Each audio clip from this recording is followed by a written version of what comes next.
The Phoenix Lights LED Starter Kit and how to attach leads. This video is designed to give you an idea about what you'll receive when you purchase a Phoenix Lights Starter Kit and how to make use of it.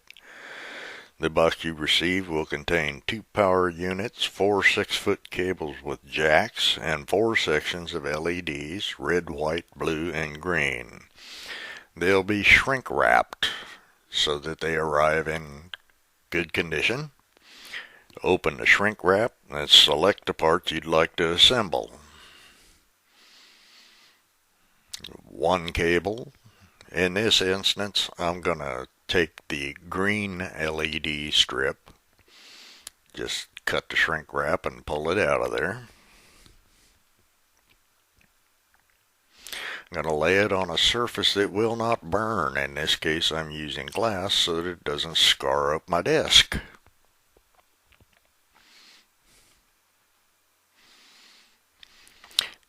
Go ahead and get your power unit out. You're going to need it in a couple of minutes. I'll show you why.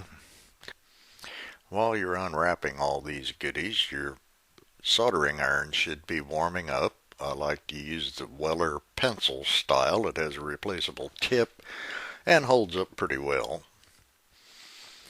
The type of solder you should use would be rosin core. Most of the others have a tendency to corrode the metal over time, so rosin core is the best type to use. When you look at the end of your power supply, you'll see a male jack plug on the end of it. That's actually called a plug. On the end of your 6-foot cable, you'll find a female jack. These two insert together to make the connection between the power supply and your LEDs.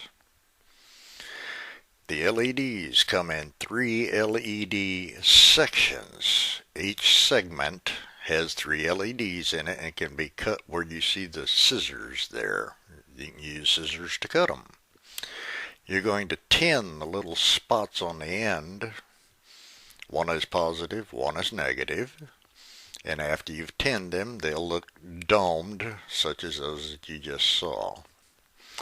Okay, I said you'd need the power supply. Here's what I use it for. It holds the strip steady so it doesn't dance around while you're trying to solder it. Hold the hot tip of your soldering iron right on those little dots until they get good and warm, then just touch them with your solder. As soon as it stops steaming, you're done. Go to the next side. This is called tinning, and it gives the solder a base to stick to. Next thing you'll do is tin the ends of your wire. I'm going to shorten the tips on these because I don't need that much excess wire hanging out. Just a pair of scissors and snip them off. Same thing as before. Hold your soldering iron against the wire until it's good and hot. Touch it with the solder, and when it stops steaming, it will be silver soldered and ready to go. Now, when you look at your wire, it always has a marker on it. It may be a white line, it may be a ridge, but the side of it that is marked is the positive side. If it has a white line or a little ridge in it, that's your positive. It only takes just a second to solder the two together. Just touch them and you melt enough solder to permanently bond them. Don't burn your fingers. Might you guess that I've burned mine a few times?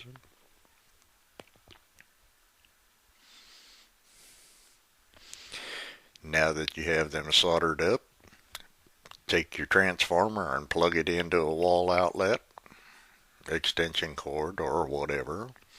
Plug your male and female ends together and you have light. If it does not light up, odds are high that you've reversed the polarity. Just desolder the wires and reverse them and you will find light. These really are very simple to work with, and once you've done it one time, you'll feel like an expert. Now we're going to wire up a lighted base. As you can see in front of me, there's a little granite base that's already drilled and ready to go. I'm going to take my solder and tin the dots. Then I'll tan the wire ends. And then I'm going to make a newbie mistake, which I'm really good at it, but I'll let you watch. I'm going to solder the wires to that strip before putting the wire through the base. Not very smart. Here you'll see me desolder them so that I can run the wire through the hole in the base. You'll want to grab hold of that wire and pull it out far enough that you can solder the ends of the wire to the LED strip, preferably without burning your fingers. Just as before, it just takes a really quick touch to make the connection. The back of the LED strip has adhesive on it, and it is covered by a wax paper kind of a strip. As soon as you have it all soldered together, you want to pull that paper strip loose.